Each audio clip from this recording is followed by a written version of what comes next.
All right, says we're live. Hi, how are you doing? I feel like I'm ready to go. What's up? My name is Jimmy McKay, and this is PT Pinecast. We have a great show for you tonight. But before we get started, I wanted to say thanks to one of our newest sponsors. We actually did an episode on CBD and how that comes into play. And really the research, like, you need more. But right now, your patients might be walking into your clinic and saying, like, hey, I'm taking this. And you're like, okay, I don't know what that is or how that might interact. I should know more. So there's this organization, CBD RX for You. It's run by a couple of physicians. They've got the information about it. People using it for like sleep and wellness and stress reduction. People just taking it just because their friend told them to. Maybe you should know more about it. So that's what they're trying to do, is educate people. And they figured, hey, why not start with clinicians, since you guys are spending a lot of time with your patients, and you probably should know a little bit about it, or at least what's going on. Cannabinoids. Did I do that one right? Because I think during the interview I said it wrong. CBD RX for You is the website. They've got like 500 locations, but go in there and ask for the information, right? You just go to their website and check out that information, because if your patients are walking in and taking that while they're in your course of treatment, maybe have a clue. Maybe ask that question, right? Are you on any medications? No. What's that heart medication you got there? Oh, well, that. Yeah, that. And the CBD. Right. I'm taking those. Okay. So at least know what this thing is. So again, CBDRXforyou.com. So thanks for those guys for helping to sponsor the show. Plus, we're giving away some pint classes with those guys. Get in on the pint class giveaway. We'll mail it to you online at ptpintcast.com for free. Just put your name in there, and one of these things just might show up at your house. You never know. All right. That's all I got to say about that. Let's start the show.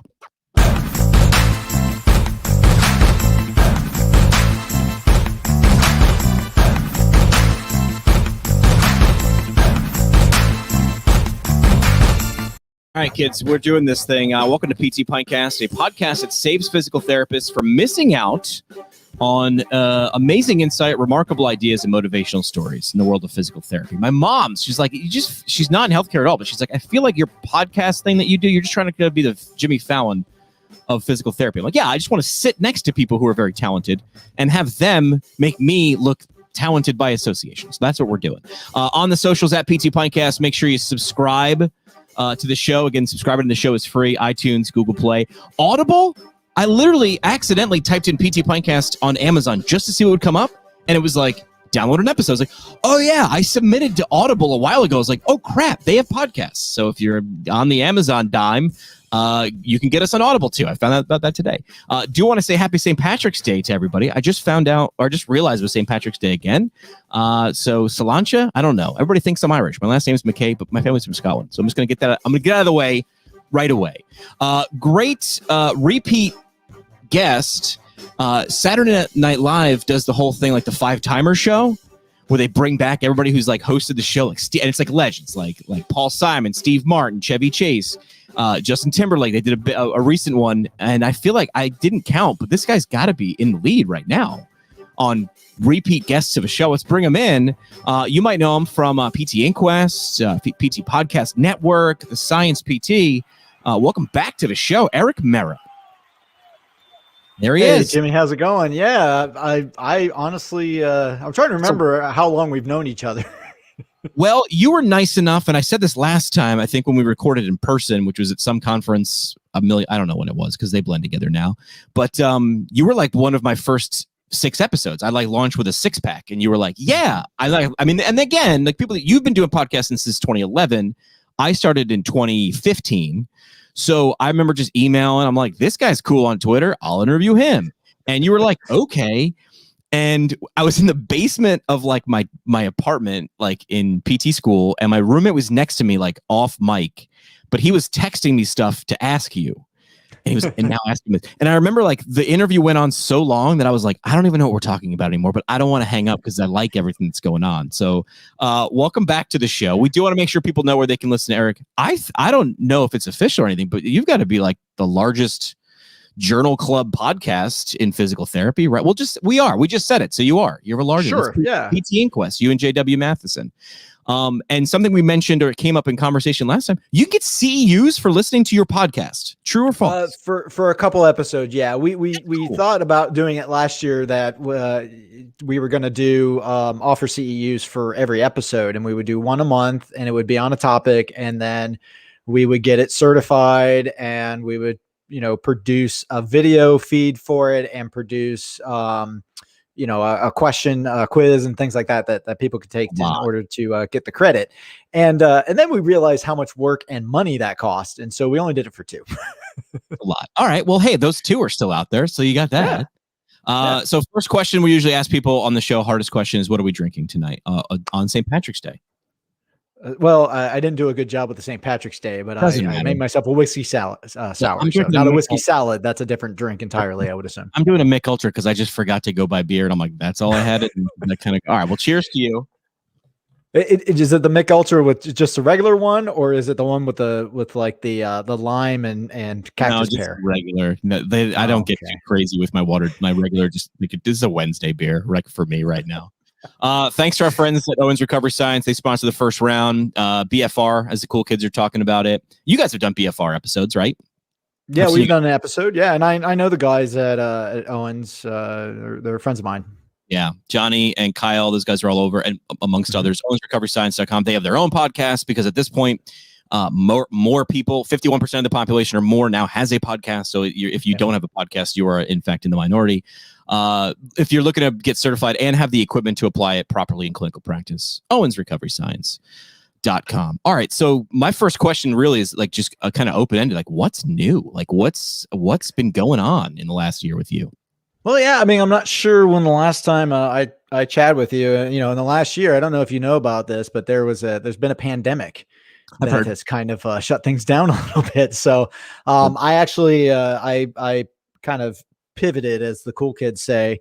And I had just sold my practice the year before and was working for the new entity that had bought it just as a clinic director. And, to be honest with you, I wasn't enjoying the day-to-day part of the business world of physical therapy practice. And so I was already trying to back off and focus more on continuing education type things. And when the pandemic hit, what I did is I immediately contacted them and say, look, stop paying me because you have PTs that you need to pay for, and this thing is going to shut us down hard. And of course, some of the feedback I got was, well, we're only supposed to be shut down for 6 weeks. Like that's not how this is going to work. Writing on the wall here. I'm like, trust me, you don't want to be carrying my salary. So I just took a step back. I'd saved a little money and felt pretty secure taking a step back, at least for a little bit. And I had, fortunately, in September of 2019, I had recorded my weekend course. It was a course up in Alaska, and go figure, not a ton of people show up when you do a course up in Alaska. And so I just brought a camera, set it up on tripod, and asked the host hey, could you just record the whole thing? And then I spent the first couple of weeks of the pandemic producing it as a online course. And that's one kind of the main thing I do. And since then I've been working on a new course that's coming out kind of on foundations of physical therapy practice. I hear a lot of people coming out of school. A lot of the schools kind of have a lot of different things that they're teaching in different ways. And then people feel like they kind of get out and don't really know what to do. And so this one is really geared towards either new professionals that are just trying to get a handle on how to approach practice. Right. Also people trying to get back into orthopedics. I know a lot of people will go a different route for a while, and then maybe they're trying to get back into outpatient orthopedics. And then also people who have just been out for a while, and they're like, I just want a new way of thinking about things. So pretty much from that perspective. Yeah. I love how you say, which is like a new perspective. And that's really like, if you follow people who are, I consider like the good influencers online, who a lot of people who like have a consistent message, like a guy like Gary Vaynerchuk, right? Do you follow Gary V at all? He's just kind of like, he's a guy who you might come across and be like, this guy is a douche. And then you stop listening to how he says stuff because he's super abrasive. Like he's a New York guy, like just super abrasive. And then you start listening to like how, and believe me, I'm a New York guy, so we're super abrasive. Yeah. And then you start listening to what he's saying, which is, I might need to say the same thing 50,000 times, which is like, be authentic, be consistent. And sometimes you just need it that 501st time in a different way. And all of a sudden you're like, oh, that. And then you look back and you're like, everything else said that, but I needed to hear it 500 times. So, I mean, we're humans, right? And we get in ruts. And that's why there are things like social media feeds, if you use them well, or courses for a refresher. And when you can find a good one, those things can change your day-to-day. They can change your practice, so it can change your patient outcomes, but it can change your day-to-day environment, which is kind of refreshing. So yeah, and I would say, well, I was going to say, and the other thing with that class is, or that course that I'm doing, is that we, it's not just outpatient orthopedic stuff. As a matter of fact, very little of it gets to that. It does get into like biomechanics, basics of biomechanics, basis of how handheld dynamometers work, some of these types of things, which honestly kind of applies across a lot of different settings. But the bulk of it is on, what is the practice of science? What is evidence-based practice? How do you merge these things together? What is patient-centered care? Why does diversity matter? Some of these concepts that are a little more universal to the profession as well. Yeah. TheSciencePT.com. That's where they can find it, right? Yep. You had something that was in episode. I gotta dig this up again. I know we did it as like a Throwback Thursday once, but like the line still stays with me and has kept my entire foot out of my mouth in person and online. And the line was, "Science says this is what we know now." And I have kept that with me through PT school and beyond. And I've said, "Oh yeah," and it just and the way you kind of set it up in that episode was, if you look for people who speak in absolutes, like that person's eventually going to be kind of proven wrong, or something's going to come along. So if you say, "This is what we understand now," so I just want to repeat that because I've repeated that a lot, or at least internally before something else shot out of my mouth. I'm like, okay, well, that's what we know now. But because you see all the time, well, that tweet did not age well, because those things are permanent, right? So I wanted to commend you on that. How does that feel? I mean, that was like 5 years ago. Yeah. Well, I mean, what I like to point out is, and I have a whole talk just on how not to be wrong. And so there's a difference between being right and not being wrong. I will say it is almost impossible to be right. It is actually not very hard to not be wrong. And not being wrong means that you are hedging your bets and you're thinking about all the different possibilities.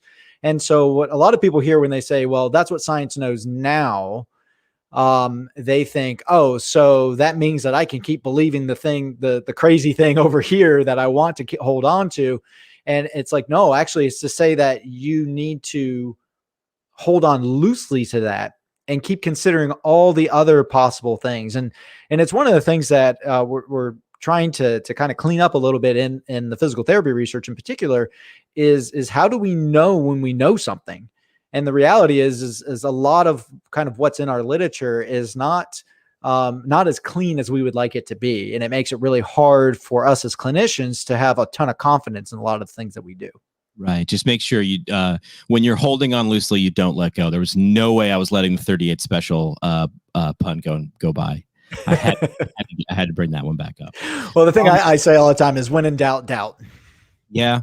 Well, one thing that hit me was, and I didn't learn about logical fallacies until PT school and Twitter, honestly, like Twitter while I was in PT school. And I was like, oh, I do these and I hear these and so here's a bonus question for you. Who came up with the logical fallacies originally?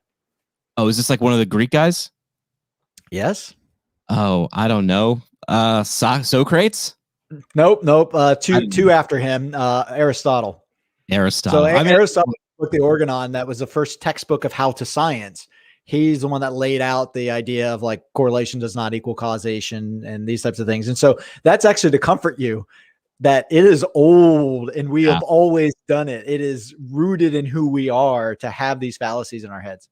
Right. But the thing that shocked me so much about logical fallacies is I didn't, know about them, but I was doing them. So it's like you just repeat what you see. It's like, oh, I'm watching these people argue. So now I know how to argue. Right. But you're watching them argue improperly, I guess. I don't know if I'm using the term, like, but like you're watching them argue and like you're not actually arguing. This is apples and oranges. You're not getting anywhere. Neither of you is being right. And in fact, both of you are being wrong. You might have been closer already. What's the point? Are you trying to win the argument or understand something? And that's where I was when I saw it was somebody did a really great spread. Maybe it was Adam or you. Somebody shared like the 12 commandments of logical fallacies. And I was like, oh my gosh, there's so many different ways someone can structure an argument to appear right. Have you seen Ad Hockley? No. So it's who Ed Hockley is? Okay, yeah. So yeah, he's an official for the NFL. He's known for being the muscle-bound official for NFL. Dude. Well, somebody made a whole stream of memes of him calling out logical fallacies and it's just pictures of him on the field, and it's like throwing the flag. That's an ad hominem. That's a straw man. That's a correlation does not equal causation. So yeah, they're fabulous. Jason Craig, my former my PT professor, saying St. Patrick's Day. And he's from Ireland, so I always hear whatever he writes in tweets and stuff in his Irish accent. So happy St. Patrick's Day to you as well. Jason, questions or comments for the Science PT, feel free to do that if you're doing it live. Let us know where you're watching the broadcast, if you're watching a live stream from. You can also do it on replay. We'll make sure Erik gets the questions as well. So you've worked in the many faces of sports PT. I feel like if we went through like all the cool stuff that you've like kind of created, and before we went on, we were talking with producer Teo, who goes to Ithaca, right? Yeah, yes. I get Ithaca and Utica confused all the time. I feel bad because every time I go, we establish this. It is Ithaca. And in one of the many faces of sports PTs, one of your first Instagram posts, big full room. He's like, I'm actually in that. He was like wearing that like a badge of honor. He's like, I'm in that picture. If you zoom in, I'm a guy on the left. So that's pretty cool. So talk about the many faces of sports PT, because I feel like this is something that whenever it comes up, people always speak about how much value they get out of just being around those people. Yeah, so that actually kind of a funny story with that. And that literally is my very first Instagram post, is the picture that I had somebody from the audience take of me and the audience there. But Many Faces, it started in 2010 at a CSM, and it was when I was I think I was membership. I was definitely the chair of the HIP special interest group. Yeah, there's the picture. And there's Teo. Teo's like, I'm behind the guy. I'm behind George Davies. I'm like, oh, there you are. Oh, perfect. But yeah, it was, I was the chair of the HIP SIG back then. I was also probably still on the membership committee at the time, and what used to be called the sports section was now the American Academy of Sports Physical Therapy. And I remember just wanting to kind of sell sports physical therapy a little bit more, kind of sell the academy a little bit more. And what I mean by that is that with, I would look around and see how many people were coming up as students wanting to get into sports physical therapy, but ending up getting into something else kind of out of necessity and not really feeling like they had a path into sports physical therapy. And so what we were seeing from the academy side was we would have tons of student members, and then we had this huge drop off after they would graduate because a lot of them just didn't feel like they could get that. And so I personally had experienced that coming out of school in the late 90s, which was a little bit of a while ago now. But I remember coming out, and I just loved sports medicine. I wanted to do sports medicine. I interned at the University of Florida with our football program, and I thought it was the coolest thing. And then I graduated, and I had no pathways to that. And I ended up just starting to work in a hospital setting up in Washington, D.C. And then, I kind of worked my way through and got into sports medicine practice kind of my own way. And I saw all the different settings that sports physical therapy therapists worked in. So they don't just work with sports teams. They also work in the community. They also work in academics. They work with pediatrics. They work with geriatrics. They work with team sports. So many different settings. And my thinking was, well, there's so many different faces to sports physical therapy. Wouldn't it be cool if we just did a session where we just shared our story of how we got to where we are? And they gave us the smallest room at CSM that, the sports academy gets fairly large rooms in general, but it was the smallest one for the academy. And, they picked the stuff almost a year ahead of time. And so by the time CSM is actually rolling around, everybody's like, why did we pick this stupid session? We could have had these other great sessions going, and people were, laughing about it, how this is dumb. Nobody's going to go to this. And we had, I think it was 7 or 8 speakers, and they're all people I knew. And we were laughing that there's going to be more of us there than the attendees. And so the story I have to tell is that it was over at the Hilton in San Diego, which is off site a little bit from the convention center. So you had to walk over there to get to the room. And so I was walking over there with Mark Paterno, who was one of the speakers. He's Cincinnati Children's Hospital, and a good friend of mine, and was gracious enough to do Many Faces with me. And so we're walking over there, and we're laughing about how there's nobody going to be there. There's nobody going to be there. And as we're walking, we overhear some people saying, "Hey, what session are you going to?" And they're like, "Oh, I'm going to that Many Faces Sports PT." And we're like hitting each other on the shoulder, like, "Hey, look, there's going to be somebody there. There's going to be these two people there." And as we're approaching the hotel, there's a huge bottleneck to get into the hotel. And it's just a mob of people. We're like, "Whoa, this is a little crowded here." And so we're having a hard time getting into the building. And so we're like, we're supposed to present. We've got to get in there. And so there's this big escalator that you have to take up. So everybody's funneling into the escalator. And then we get to the top of the escalator and the whole mezzanine is just packed with people. And we're like, I know the room is right there around the corner, and we're kind of snaking through, kind of rudely pushing people out of the way. And we realize that it's all trying to get into this one small room that is just packed. And it takes us like 10 minutes to work our way to the front right when it's starting. And it was just a mob of people. And what it turned out was this is actually something that people were interested in, and just literally hearing these stories. Well, I mean, if you dissect that, right, you had all the elements of a really great session or course or anything, because you saw, like, you dissected it. Okay, we have a bunch of people who are members as students, and then let's track those people over time. Where do they go? Nowhere. That's weird. Yep. Like, did their interest change or whatever? No. And then you use the word that I use a lot, which is path. There was no clear path defined, and we are, smart animals, but we're pretty much animals. And if there's no path, we're just like, I don't know. There's nobody going that way. A lot of people going this way. I don't know. I guess I'll go this way. And there's no easy path. People just get lost, and they follow the loudest voice or the thing that everybody is telling them. So you did that. And then you went further into saying, well, what do they need? Like, is it a course, or is it literally just watching people tell their story, how I went from A to B to C?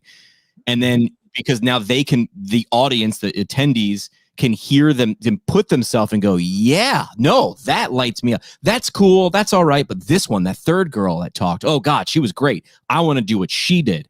And I didn't know I could. And the funny thing is, even as adults, full-fledged adults with college degrees, we look for permission, and we don't think we have authority.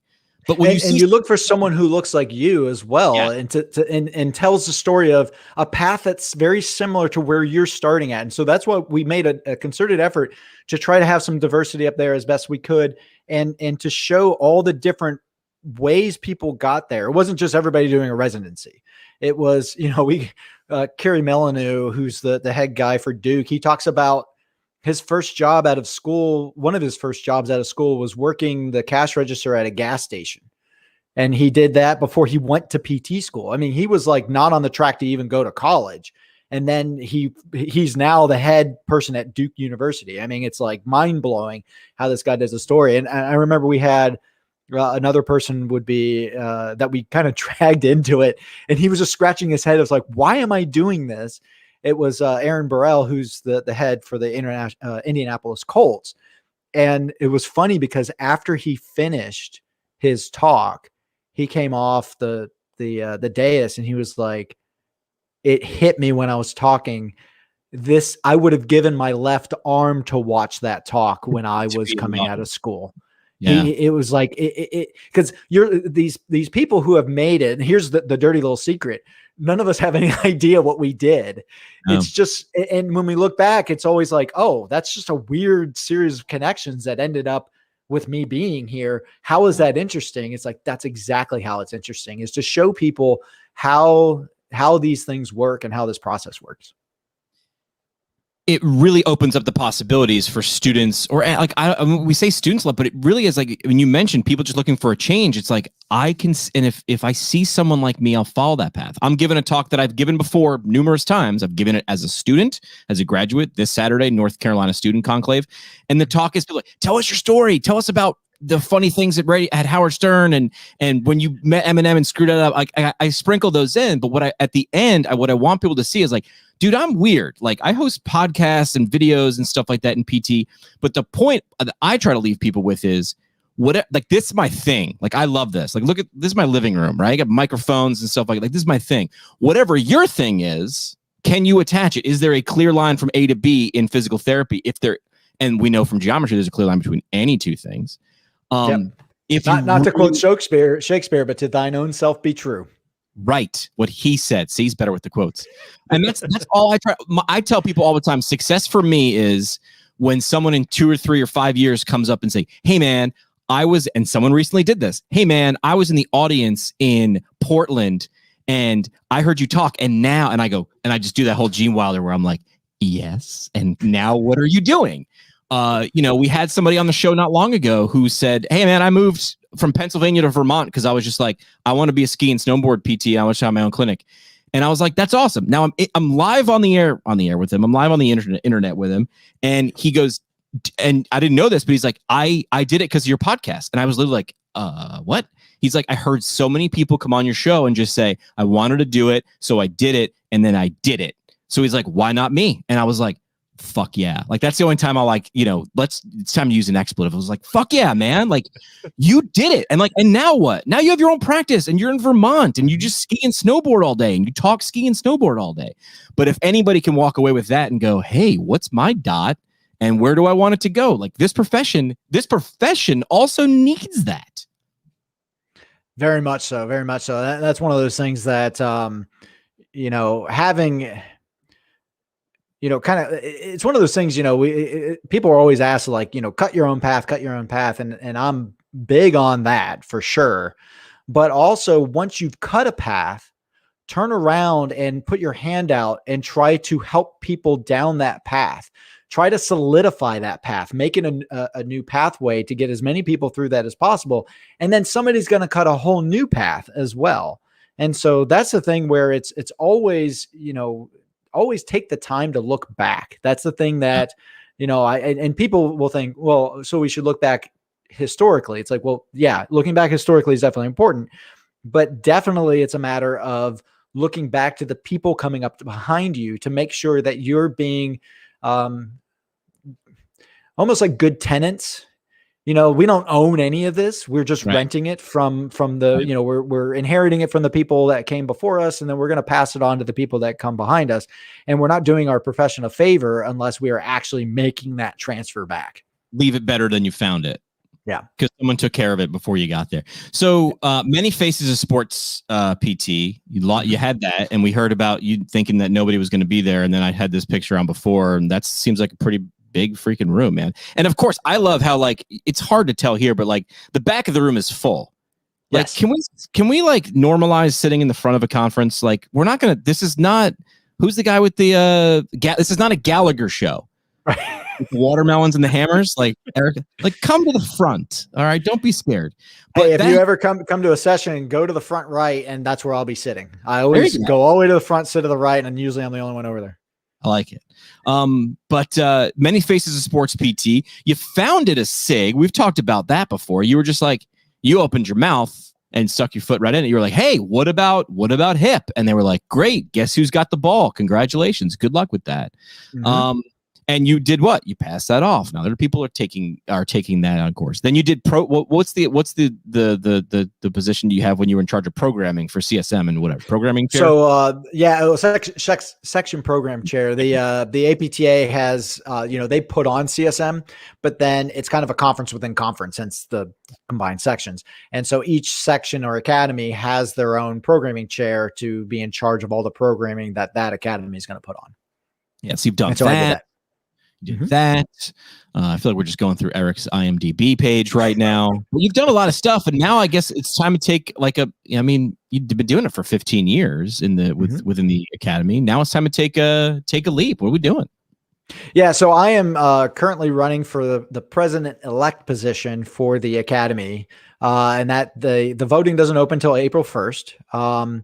It's one of those things that so in the academy, because people always ask, well, why do you keep saying president-elect?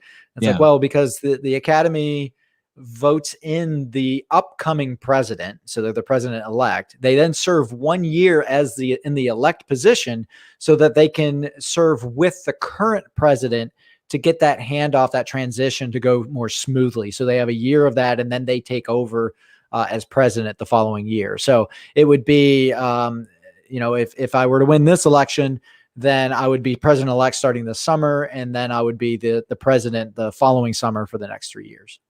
Where does the so if you're in sports physical therapy, whether you're a member or not, whether you're a member or we say potential member, right? Potential member of the sports, the Academy of Sports Physical Therapy, what are the things that it needs to do? Where does it need to go? I mean, you laid this out pretty clearly. We've shared the video.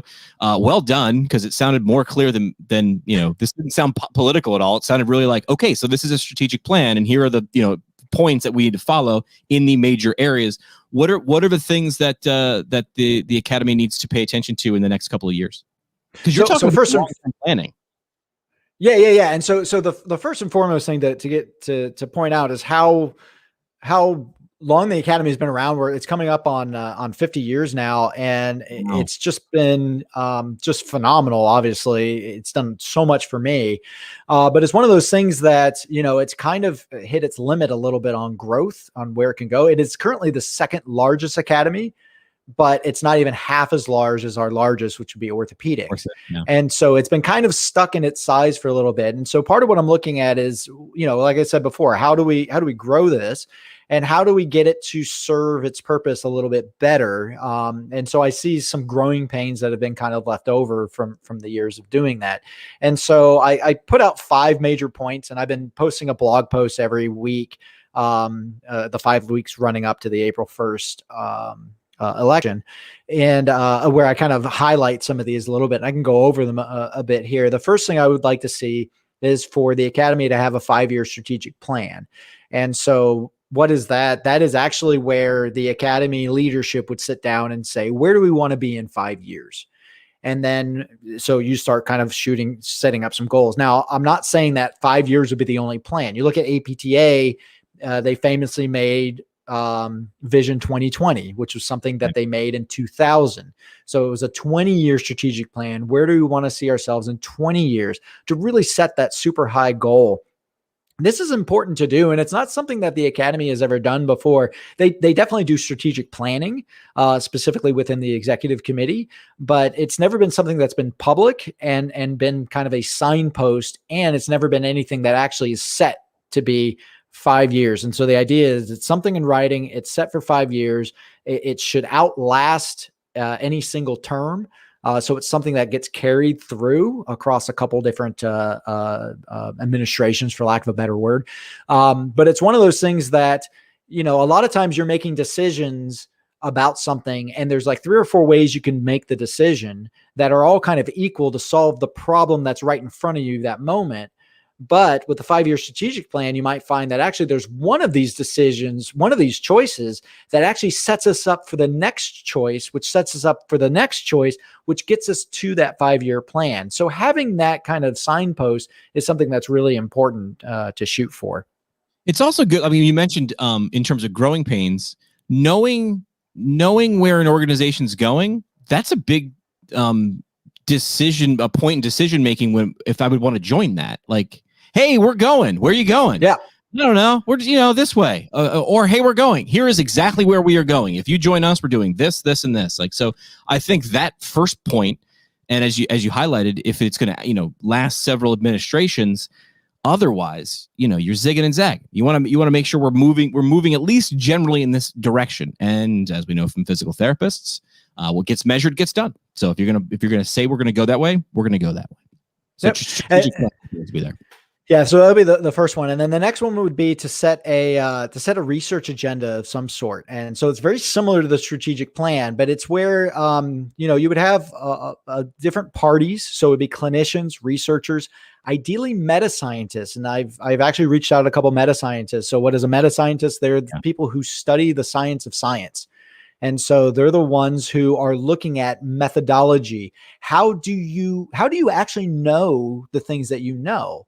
And do you actually know them? And because that's where we find ourselves in trouble, is when we think we have the answer to something, but the reality is that we are wrong and just don't know it. And so that's where, meta scientists are really, really important. So kind of getting them all together and asking a question from a clinical perspective of, what do we want to know? Once you ask the question of what do you want to know, it's not a simple matter of saying, all right, well, what's the single study we would do to answer this question? No, it's going back and saying, all right, what do we actually know right now? And what would be the next step to move us towards this question, getting this question answered? And oftentimes it's 30 different studies that have to be done. Some of them small, some of them large, some of them dialing into just mechanistic questions. All of them should be replicated. That's how science works. All of them should be pre-registered in some way. Ideally, have the actual methods actually reviewed before the study is even conducted to make sure the study is going to actually answer the question that the researchers think it's going to answer. Yeah. Exactly. And so having that all set up ahead of time, and the idea here would be to lay that out. And again, we talked about this before, laying a path for the researchers to start filling in those gaps specifically. Part of what this will do is actually be a signal to journals to say, we want these types of things published. They will be read and they will be cited because it is part of our research agenda. Now, big, large labs might be saying, well, we already have this. We already do this. That's great to answer maybe the one question they're looking at. But this is something that can scale to a massive size where we can actually show, if we know what the next step is, a couple groups can raise their hands and say, hey, I can actually do step number 2. I'm set up for that.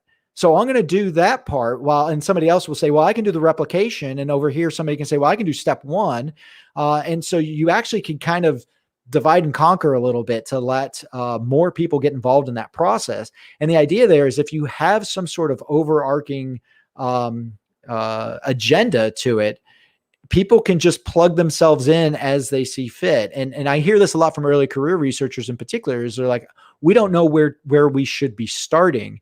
And if we have this laid out, I think that's kind of a huge thing. And that's something an academy is very capable of doing. We have a lot of researchers within the academy. We have a research committee that can actually handle all these things internally and all volunteer. So it doesn't really cost anything either.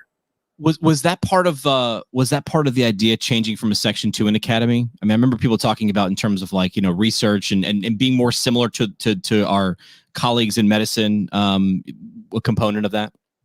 It's part of the consistency of language that APTA has been pushing for, that a lot of the academies, sections and academies, or what we call components, have actually kind of pushed towards, is so that a physician, for example, a physician colleague knows what that is. So you say section to a orthopedic surgeon, and they don't know what a section is, but you say an academy, they know what academies are, because that's kind of their thing. It's also similar to the way that we got rid of all of the alphabet soup, so to speak. If people aren't familiar with that, the APTA made it the standard is that your license and your degree. Or the degree. PT, DPT, and nothing else you really would add, maybe if you're a fellow, but like your board certifications and those types of things, you have to write that out below, so that your colleagues and also your patients understand what that is. And when people get confused about that, I say, you never see an orthopedic surgeon write, Jane Doe, MD, board certified orthopedic surgeon as like an acronym. They write MD and then they write what their certification is below. Yeah. So just using the same language and being very clear about it. Yep. All right. Strategic plan, research angle. What else does the academy need? So the other part here is I think that it needs a little more organizational structure. And so I've started as the representative at large, which is an executive committee member position. I started in that position back in 2019. And the first thing I did is I looked at the way our SIGs were organized, and it pretty much was just SIG chair and maybe a vice chair. So our special interest groups. And so getting actually kind of trying to create more leadership opportunities to give people like instruction to say, you're tasked with practice related issues. And so giving them the freedom to do anything within those boundaries, and kind of play off the creativity of our members from that perspective. Because before, what would happen is anybody wanted to do anything, it had to run all the way up to the executive committee to make the decision. And the micromanagement it just gets tiring and it really gets stifling.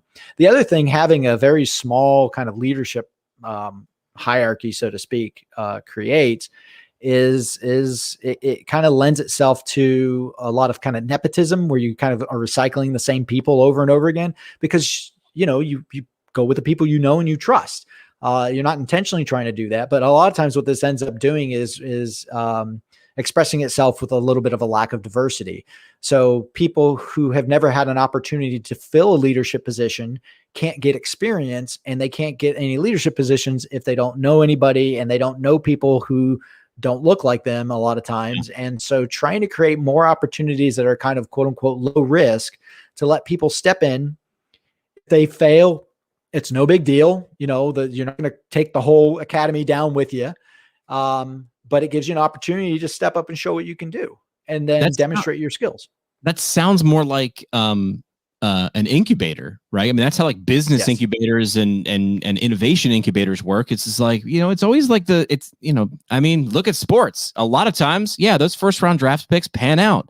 And a lot of times Tom Brady's come out of nowhere and wind up win a gajillion Super Bowls. But it's how do you know unless you give it a try. So and so we look at the kind of the face of the academy being our leadership and our presenters. And a lot of times the two are linked together. And that's something we're trying to uncouple a little bit as well, to say, because sometimes great leaders are not great presenters. Right. And sometimes great presenters, they don't need to be in leadership positions. They're really good at presenting. And so trying to create, like you said, incubators for leadership and also incubators for presentation too. So trying to do more webinars, again, low risk, small venues, let them get some experience and see if they can develop to again, be a greater asset for the, I mean, we're selfish. This is so that we have better leaders and better presenters within the academy. All right. More information. Make sure you follow Erik on the Twitter, and the Bird app is what the cool kids are calling it. Why should someone, if they're listening along, be a member of the American Academy of Sports Physical Therapy? So we kind of like, what's your pitch and why someone should be a member? Well, first and foremost, we want you as members, and we want to support your practice, and we want to support your professional development. We are the official sports academy for the entire country for physical therapists.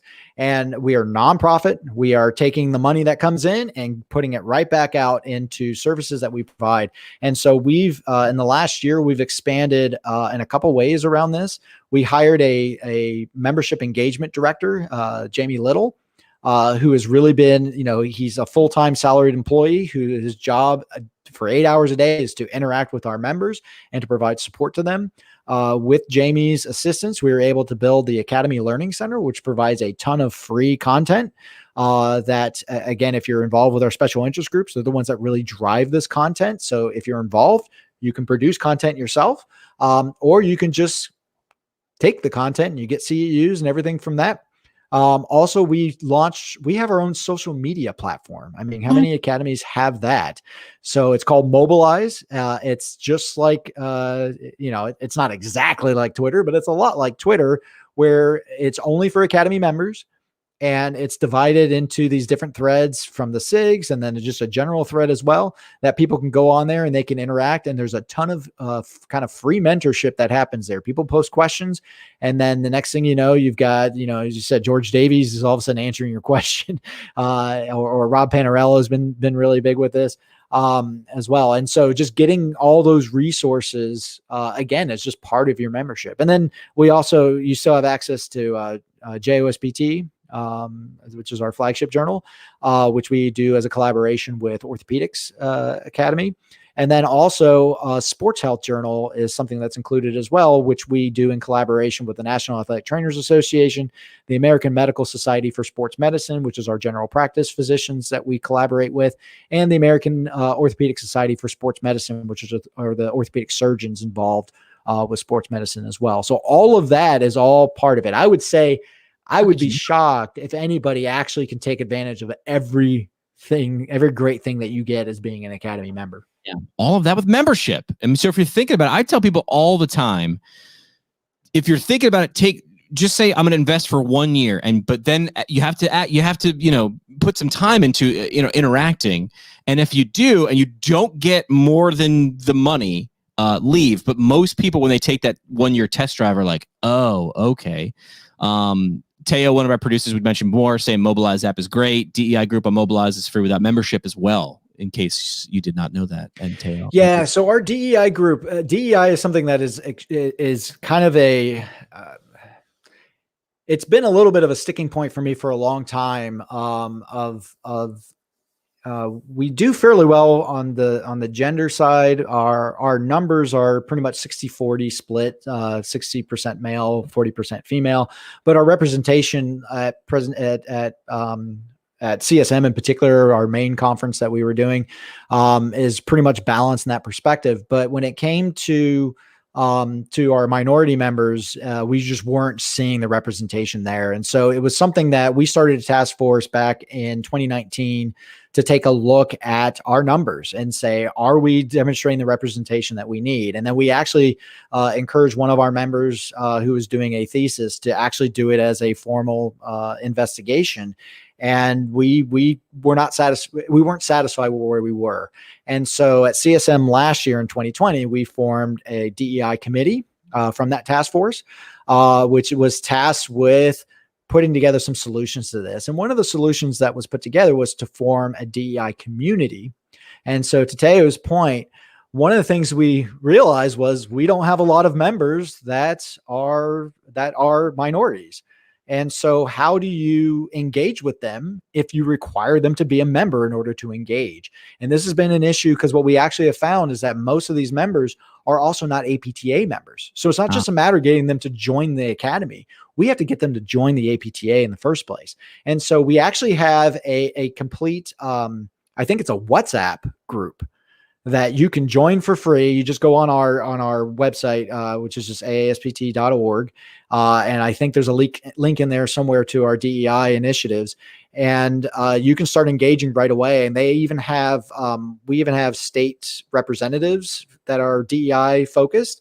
And they also do not have to be members, because we are trying to get engagement with non-members as much as possible to hear their voice and to find how do we serve them better. And honestly, it's the same way we serve any of our other members. Give them opportunities to develop professionally and to give back. Right. Open those doors as much as possible and make everybody feel welcome and feel like they are contributing to the organization. Well, it sounds like you paid attention, right? How come? What? Well, first you have to do the hard thing, which is look internally and say, we want to be this, but we're like this. So we don't have enough minority representation. Okay, great. What do we do? Start a group. But you recognize that the barrier might be, hey, people that we're looking to engage with, the people who might be a great fit for our organization, they're not APT members, which means that they're definitely not academy members. How do we do that? So you just built a side door. Yep. Well, and let me give you the kind of the way this breaks down. So the first question we have to ask is, does our face look like our membership? So our presenters and our leaders. The answer was no. That's the first question there. But the second question is, do our members look like our profession? And when we say profession from an academy, we're saying sports physical therapist. What are the demographics of sports physical therapists, and does our academy match that? Because if the answer is no, then something is limiting that access in some way. And I will say that's really a hard question for us to answer. And then it gets a whole lot deeper, because the most important thing from a public health perspective, and when we start talking about social determinants of health and some of these things, does our profession look like the community that they serve? Now, when we talk about sports physical therapists, do they look like the athletes whom they serve? And I would say a far cry from it. And so now we have to establish, okay, how do we create the pathway to solve every step of that line of questioning? And the answer to that is, we're not going to solve that in a year. We're not going to solve that by going to a rally or something like that. This is something that's going to take, and the way I always put it is, systemic racism takes a systematic process. You have to intentionally set things in place to start trying to move the needle, and then have a process for getting feedback on whether that needle is moving and whether we need to change our strategies. And so what I will say is, we have a lot of things that we're working on. We have a lot of things that we're trying. We know not all of it's going to work, and we're not going to accept that we quote unquote tried, but we're going to do everything we can to make sure that needle moves. Yeah. Hope's not a plan, right? A plan's a plan. No, it's not. Hope's not a plan. we hope it'll get better. We think it will. We think it might. JD chiming in saying you also helped Maryland when they started their DE&I committee. So JD's chiming in as well. Jason had a quick question, and I didn't see this before.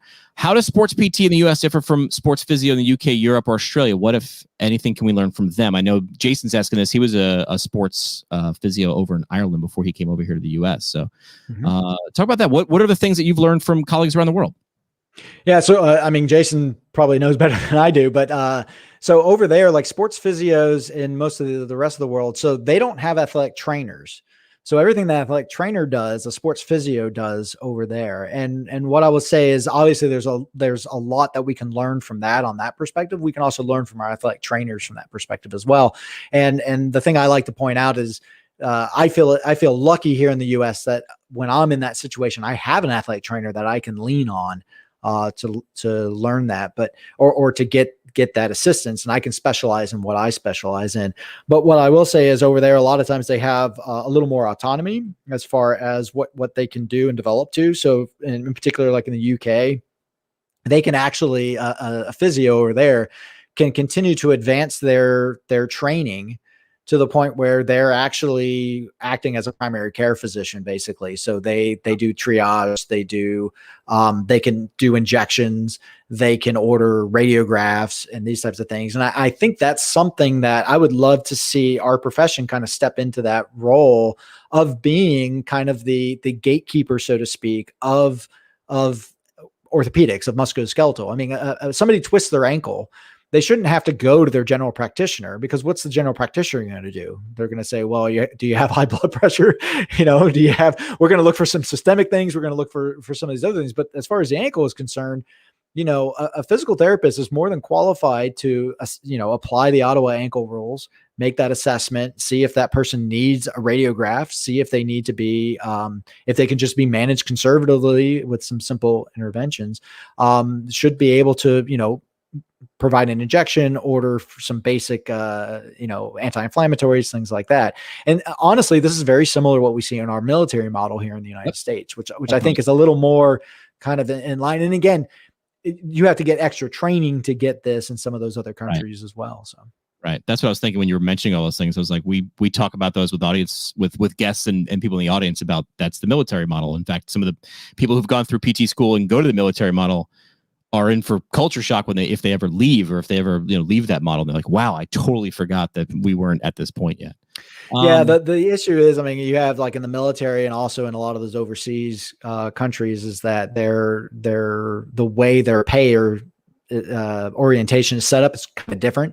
And so, yeah, exactly. So what are the incentives? And so the issue would be is, as a physical therapist who is focused on public health and minimizing costs, you would have to see yourself as that gatekeeper who's not going to just, basically now see this ankle sprain for 50 visits just because you can. We would have to really kind of self-regulate pretty aggressively if we were to do that. All right. So, I want people to hear more about the plan, the sportspt.com, at Erik Meira on Twitter. Voting starts April 1st, which I think is April Fool's Day, which, that's always an interesting day to start something. Yeah. Hey, as a joke, vote for me. As a joke, vote for him. You ready to play 3 questions? Yeah, shoot. Let's do 3 questions right now.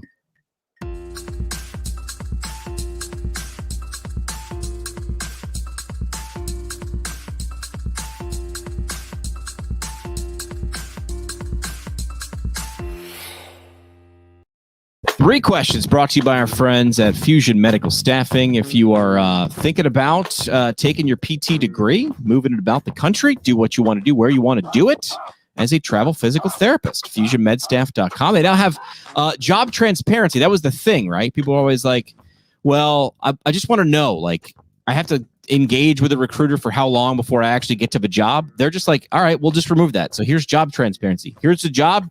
Do you want it? Let's talk more. So find out more about where you can take your career at fusionmedstaff.com. All right. So Erik, you're in the Pacific Northwest. But once you're free to move about the country and everything's safe and we're all vaccinated, where's somewhere you're itching to go in the 50 US? Where's someone you want to travel? Hey, I'll call my shot right now. I'd like to go to Atlanta. Yeah, Hotlanta. Just because I grew up in the South. I grew up in South Florida, which is too South to be called the South.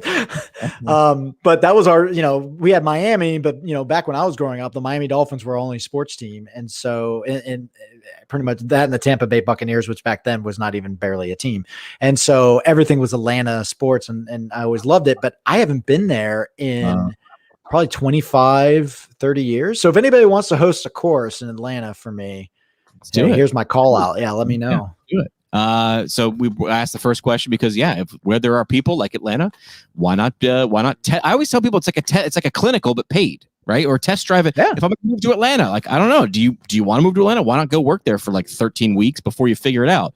Do that as a travel PT, fusionmedstaff.com. Second question is what question? What's something you've watched, read, listened to, a book, movie, podcast that you think the audience would get value from? I actually just read The Food Lab by Kenji Alt Lopez, who is a former MIT graduate who just really geeks out on the science of cooking.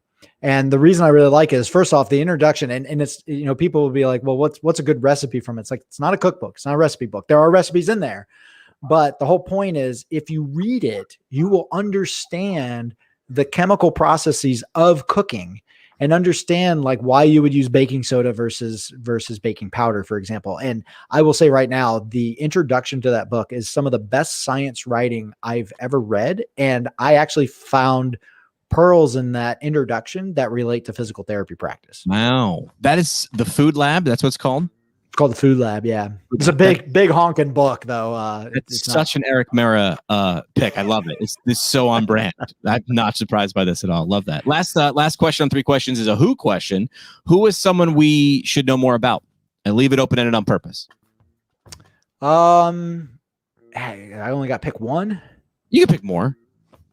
I would say someone I've really been impressed with, and I've been very, very thankful for his help in the last year, has been Tim Vidal, who is our director. He's the chair of our DEI committee and our DEI community. He's been really driving that forward. And he was someone that was really instrumental for, in this past year, with the murder of George Floyd and the police brutality and all these things that was kind of brought, I don't want to say that all of a sudden we're dealing with it. It's like, no, all of a sudden we're recognizing it. Right.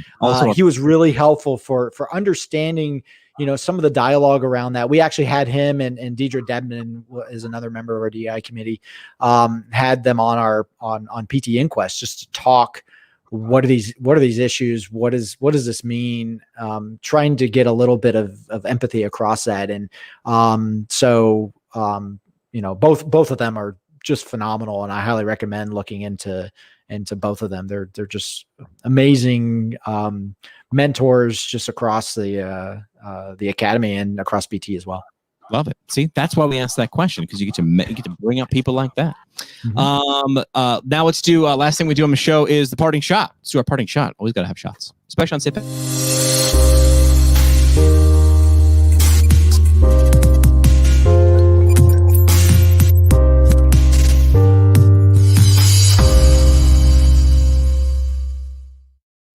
Parting shot brought to you by our friends, the Academy of Orthopedic Physical Therapy. Find them online at orthopt.org. I hope it's not like a rival gang thing or anything, right, Erik? Like no big deal. Right? You can join both. You can join both. Yeah. A lot of crossover. Current concepts of orthopedic PT. I know I've seen a lot of people taking the OCS, the board certification exams in the last couple of weeks and talking about that and the anxiety. Unfortunately, the common thread seems to be the anxiety leading up to that. Current concepts of orthopedic PT, a great path, a great guide to feeling confident and competent. So find that online at orthopt.org. All right, parting shot. What would you want to leave the audience with today as we wrap up? I would say always be questioning what you know and what you believe. Always understand that there's other viewpoints, and that always try to get a sense of why somebody would believe the thing that they believe, from that empathy perspective. When dealing with patients, for example, always be asking them questions and allowing them to explore their own truth, their own reality. I think that's extremely important. But also for yourself as well. You know, the more varied your belief structure, I think the better you are as not just as a clinician, but as a person.